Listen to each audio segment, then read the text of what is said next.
अच्युतं केशवं रामनारायणं कृष्णदामोदरं वासुदेवं हरे श्रीधरं माधवं गोपिकावल्लभं जानकीनायकं रामचन्द्रं भजे अच्युतं केशवं रामनारायणं कृष्णदामोदरं वासुदेवं हरे श्रीधरं माधवं गोपिकावल्लभं जानकीनायकं रामचन्द्रं भजे अच्युतं केशवं रामनारायणं कृष्णदामोदरं वासुदेवं हरे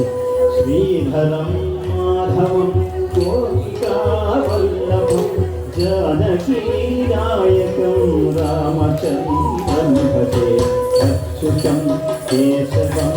रामनारायणं कृष्णदामोदरं वासुदेवं हरे श्रीधरं माधवं गोपिकावल्लभं जानकीनायकं रामचन्द्रं भजे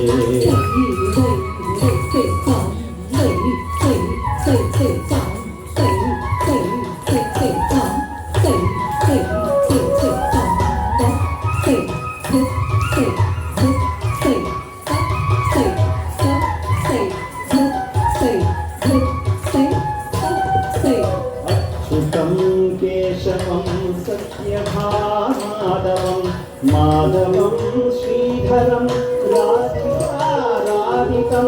इन्दिरामन्दिरं चेतसा सुन्दरं देवकीनन्दनं नन्दनं सन्ददे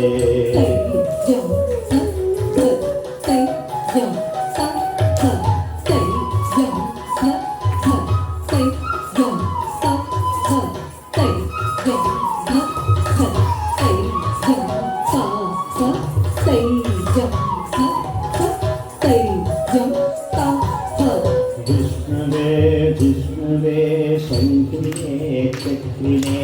रुक्मिणी रागिनी जानकी जानये वल्लभी वल्लभायाचितायात्मने कंसविध्वंसिने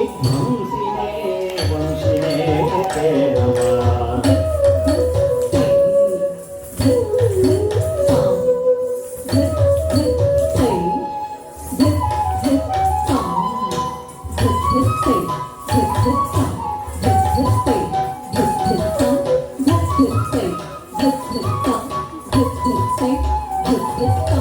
कृष्ण गोविंद हे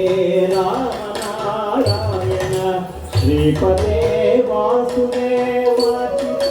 श्रीधे अच्युतानंत हे माधव मोक्षजा द्वारकानायक द्रौपदी रक्षका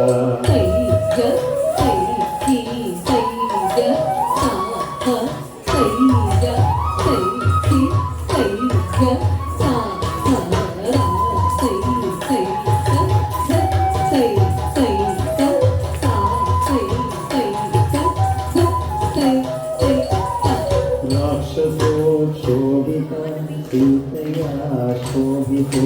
दंडकारण्यो पुण्यकारणो लक्ष्मणेनान्वितो वानरैः सेवितो अगस्त्य सम्पूजितो राघवापुरा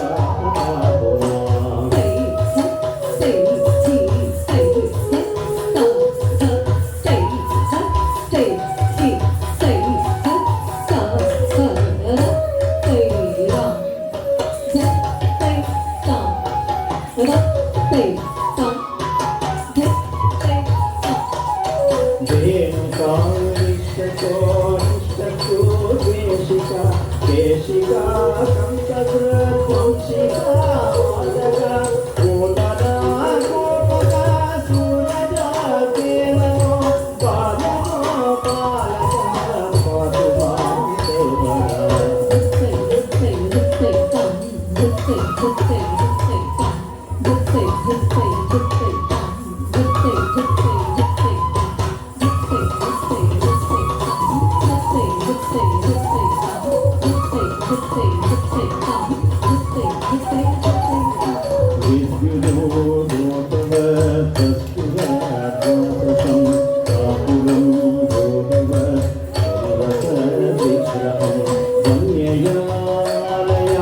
किशोर